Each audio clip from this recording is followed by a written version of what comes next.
നമ്മളിന്ന് സംസാരിക്കാൻ പോകുന്ന വിഷയം എന്ന് പറഞ്ഞാൽ മേജർ ഡിപ്രസീവ് ഡിസോർഡറിനെ കുറിച്ചാണ്. മേജർ ഡിപ്രസീവ് ഡിസോർഡറിനെ കുറിച്ച് അറിയുന്നതിന് മുമ്പ് എന്താണ് ടെൻഷൻ, എന്താണ് ഡിപ്രഷൻ, എന്താണ് മേജർ ഡിപ്രസീവ് ഡിസോർഡർ, ഇതിനെക്കുറിച്ചൊക്കെ ഒന്ന് നമുക്ക് ഡീപ്പായിട്ട് സംസാരിക്കാം.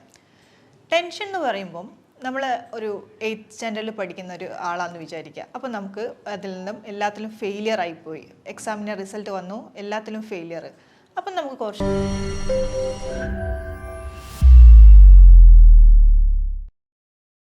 ഹായ്, ഞാൻ ജസ്ന. നമ്മളിന്ന് സംസാരിക്കാൻ പോകുന്ന വിഷയം എന്ന് പറഞ്ഞാൽ മേജർ ഡിപ്രസീവ് ഡിസോർഡറിനെ കുറിച്ചാണ്. മേജർ ഡിപ്രസീവ് ഡിസോർഡറിനെ കുറിച്ച് അറിയുന്നതിന് മുമ്പ് എന്താണ് ടെൻഷൻ, എന്താണ് ഡിപ്രഷൻ, എന്താണ് മേജർ ഡിപ്രസീവ് ഡിസോർഡർ, ഇതിനെക്കുറിച്ചൊക്കെ ഒന്ന് നമുക്ക് ഡീപ്പായിട്ട് സംസാരിക്കാം. ടെൻഷൻ എന്ന് പറയുമ്പം നമ്മൾ ഒരു 8th സ്റ്റാൻഡേർഡിൽ പഠിക്കുന്ന ഒരു ആളാണെന്ന് വിചാരിക്കുക. അപ്പോൾ നമുക്ക് അതിൽ നിന്നും എല്ലാത്തിലും ഫെയിലിയർ ആയിപ്പോയി, എക്സാമിൻ്റെ റിസൾട്ട് വന്നു, എല്ലാത്തിലും ഫെയിലിയർ.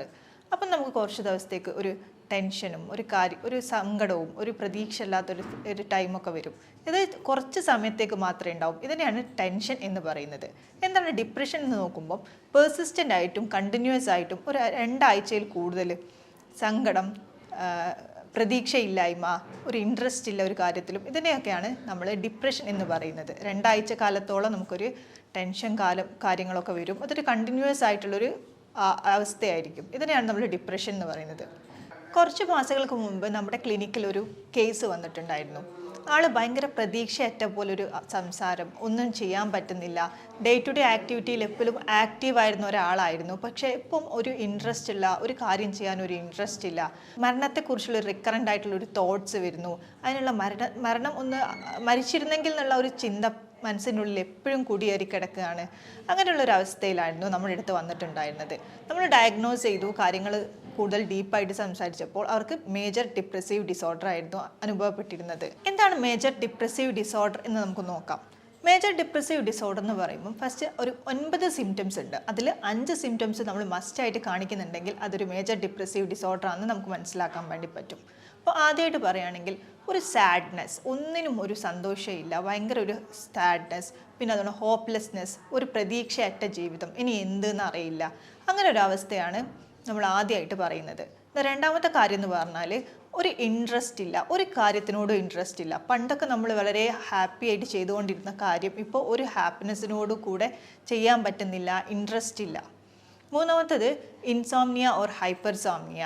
ഇൻസോംനിയ ഓർ ഹൈപ്പർസോംനിയ എന്ന് പറയുമ്പം ഒന്നെങ്കിൽ ഉറക്കം കൂടുതലായിരിക്കും അയാളിൽ കാണപ്പെടുന്ന കാര്യം, അല്ലെങ്കിൽ ഉറക്കം കുറവായിരിക്കും. ഇത് രണ്ടിലേതെങ്കിലും ഒരു അവസ്ഥ ഉണ്ടാവുന്നതിനെയാണ് ഇൻസോംനിയ ഓർ ഹൈപ്പർസോംനിയ എന്ന് പറയുന്നത്. അതുപോലെ തന്നെ ഒരു വേർത്ത്ലെസ്നെസ്, ഞാനൊന്നിനും പറ്റില്ല, എനിക്കൊന്നും ചെയ്യാൻ പറ്റില്ല, എനിക്കൊരു കഴിവുകളും ഇല്ല എന്നുള്ള റിക്കറൻ്റ് ആയിട്ടുള്ള തോട്ട്സ് വരിക. അതുപോലെ തന്നെ ഫാറ്റിക് ആകുക, ക്ഷീണിക്കുക, ഒന്നും ചെയ്യാൻ പറ്റാതെ ക്ഷീണിച്ച് നിൽക്കുക. പിന്നെ അതുപോലെ അവർക്കുണ്ടാകുന്ന മറ്റൊരു കാര്യമാണ് സൈക്കോമോട്ടർ അജിറ്റേഷൻ. എല്ലാത്തിനോടും ഇറിറ്റബിൾ ആയിട്ടുള്ളൊരു ഫീലിംഗ് തോന്നുക, കാര്യങ്ങളൊന്നും ഒരു സന്തോഷത്തോടെ നടക്കുന്നില്ലാത്തൊരവസ്ഥ വരിക.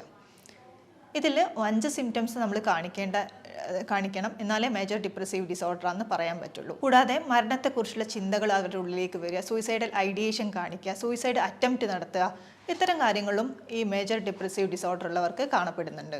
ഇത്തരം ലക്ഷണങ്ങൾ 2 വീക്ക് പെർസിസ്റ്റൻ്റ് ആയിട്ടും കണ്ടിന്യൂസ് ആയിട്ടും കാണിക്കുകയാണെങ്കിലാണ് നമ്മൾ മേജർ ഡിപ്രസീവ് ഡിസോർഡർ ആണെന്ന് ഐഡൻറ്റിഫൈ ചെയ്യാൻ പാടുള്ളൂ.